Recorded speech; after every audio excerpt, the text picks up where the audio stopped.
On s'entend en ce qui concerne les travailleurs étrangers temporaires. Nous, on considère qu'ils sont absolument essentiels à la vitalité économique de notre territoire. On en a besoin.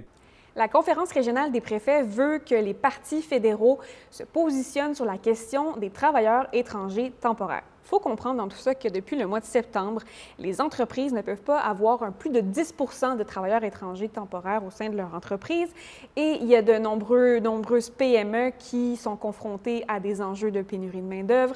Donc, on s'inquiète parfois même pour l'avenir des entreprises.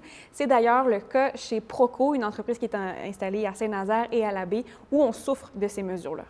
En ce moment, les investissements qu'on a prévus dans nos usines, qui sont des investissements majeurs, sont suspendus aujourd'hui.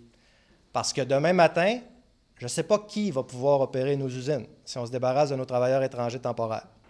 D'ailleurs, par rapport à tout ça, le Bloc québécois a organisé une conférence de presse un peu plus tôt ce matin en collaboration avec Alliage 02 qui rassemble des centaines de PME qui sont concernées par ces mesures sur les travailleurs étrangers. Et ce que le Bloc demande, c'est de repousser de 3 ans l'application des mesures, le temps de consulter les entreprises et de trouver des mesures qui sont un peu plus adaptées aux régions comme la nôtre.